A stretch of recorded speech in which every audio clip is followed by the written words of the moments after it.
Daily Manna from the Torah by Dr. Ketriel Blad. Shalom, dear friends. We've come to the seventh and final Aliyah of Parashah Lechá, Go for You.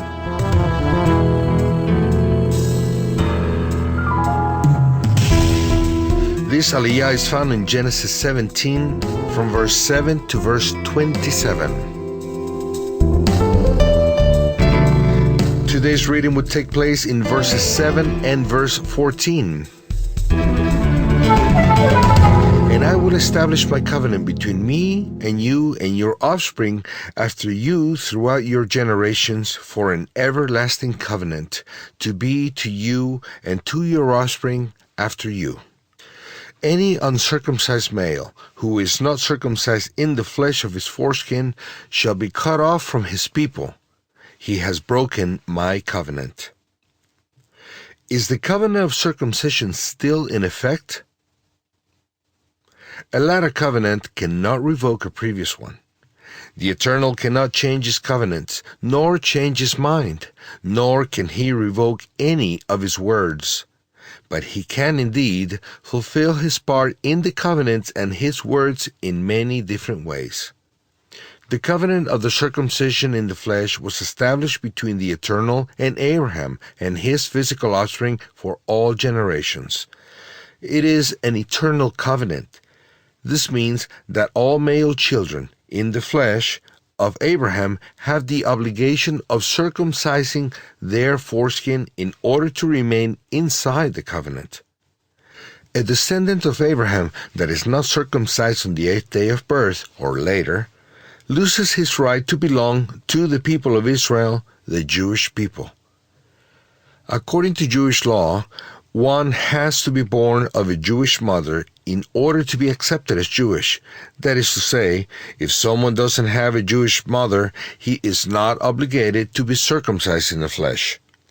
Circumcision in the flesh is a visible sign that speaks of another circumcision, the one of the heart.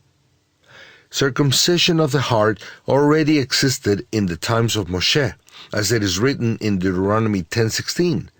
Therefore circumcise the foreskin of your heart, and be no longer stiff-necked. The Eternal requires from his people not only the circumcision of the flesh, but also the one of the heart. But it is very important to understand that invisible things do not cancel visible things and vice versa. These realities exist in both worlds at the same time.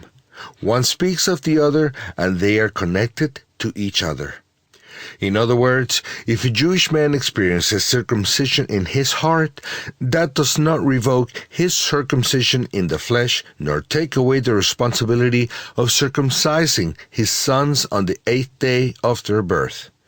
On the other hand, a circumcised Jew in the flesh is not complete until he has circumcised his heart, because his circumcision in the flesh does not exempt him from the responsibility of circumcising his heart.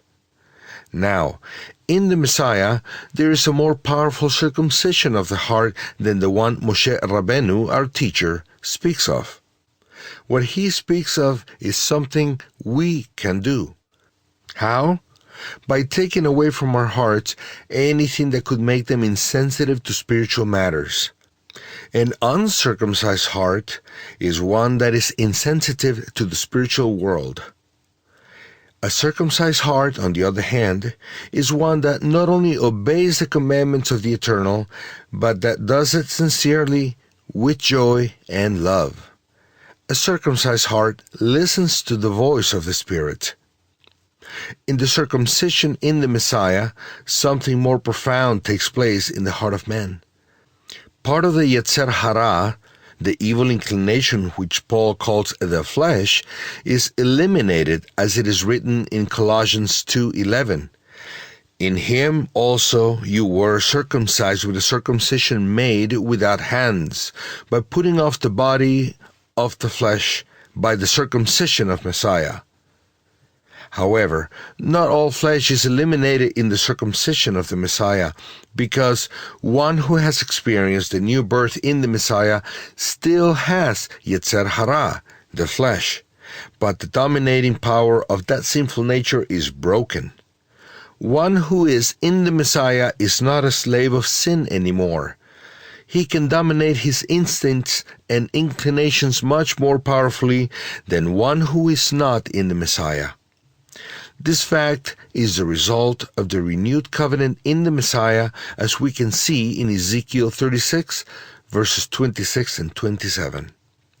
And I will give you a new heart and a new spirit, and I will put within you, and I will remove the heart of stone from your flesh, and give you a heart of flesh. And I will put my spirit within you, and cause you to walk in my statutes, and be careful to obey my rules. And Jeremiah 31:33 says, But this is the covenant that I will make with the house of Israel after those days, declares the Lord. I will put my law within them, and I will write it on their hearts, and I will be their God, and they shall be my people. If one says that the circumcision of the flesh for those born to a Jewish mother is not necessary, if they have experienced the circumcision of the Messiah, he is denying what is established in the covenant of circumcision between the Eternal and Abraham and his offspring forever. We can't mix the different kinds of circumcisions and say that if we have one, we don't need the other. That would be a great deviation from the truth and would make the Eternal seem unfaithful, and his name would be blemished. The one who is not born of a Jewish mother has no obligation of circumcising the flesh of his foreskin. A Gentile who has experienced circumcision in the Messiah has no obligation of circumcising his flesh. When the Messianic kingdom comes, the Yetzer Hara, the flesh, will be eliminated. But before that, we will still have to cope with the internal struggle. Dear disciple, learn the lesson between material and spiritual. One does not cancel the other. On the contrary, they complement each other. They can coexist in perfect harmony, and they actually should.